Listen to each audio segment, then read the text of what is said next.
Kita ke sorotan lainnya, seorang warga di Lumajang, Jawa Timur mengalami teror dengan sering mendapatkan paket cash on delivery atau COD dengan nilai mencapai puluhan juta rupiah. Paket-paket tersebut datang ke rumah Agus Haryanto selama 5 hari berturut-turut dengan bermacam-macam barang, mulai dari makanan hingga alat elektronik. Padahal Agus tidak pernah memesan barang-barang tersebut. Agus yang aktif di media sosial TikTok itu pun kemudian melapor ke polisi. Itu menjadi ketidaknyamanan bagi saya dan keluarga karena tiap hari datang paketan yang harganya tidak masuk akal, ya. Satu barang bisa 4 juta lebih. Nah, di situ orang tua saya kaget kok tiba-tiba anak saya memesan paket yang sebegitu besarnya.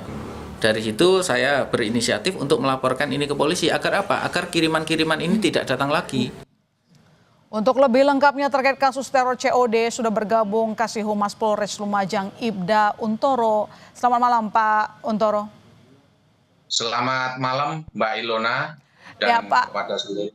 Ya, laporan polisi apakah sudah masuk dari korban? Sejauh mana proses kasusnya saat ini? Betul, jadi Saudara Agus Haryanto ini pada hari Rabu tanggal 8 Juli tahun 2025 mengirimkan surat yang berisi pengaduan kepada Polres Lumajang.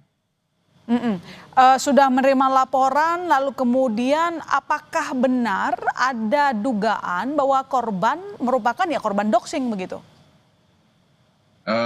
Jadi inti dari surat pengaduan dari Saudara Agus Haryanto ini bahwa beliau itu merasa dikirimi barang. Sedangkan beliau tidak merasa pesan barang tersebut. Jadi terjadi itu tanggal 7 itu kiriman dalam bentuk 5 paket makanan. Tanggal 10 itu 1 unit komputer dan 1 unit TV. Terus dilanjutkan tanggal 11 itu 2 unit PS. Tanggal 12 1 handphone dan 1 akuarium.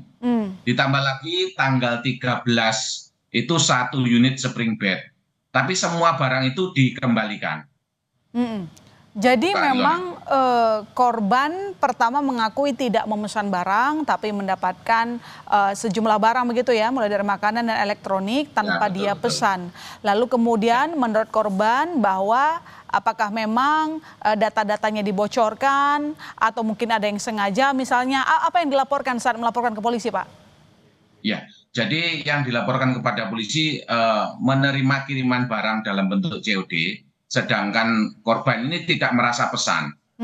Untuk yang dilakukan Polres Lumajang dengan pengaduan itu, besok hari Senin ini dilakukan pemanggilan kepada pelapor untuk dilakukan pemeriksaan lebih lanjut. Begitu Mbak Ilona. Iya, selain pemeriksaan kepada korban, oke saya ke korban dulu. Berarti besok yang diperiksa kira-kira apa saja untuk pelapor? Untuk besok itu dilakukan pemeriksaan kemungkinan data pribadinya ini kenapa kok sampai mungkin bisa nyampe ke orang lain itu Mbak Ilona. Selain pelapor kira-kira nanti kasus ini akan berkembang ke mana Pak? Karena kan sebenarnya kasus-kasus korban COD ini sudah agak sering ya kalau kita lihat begitu. Siapa saja nanti yang mungkin kemungkinan akan dipanggil oleh pihak kepolisian selain pelapor?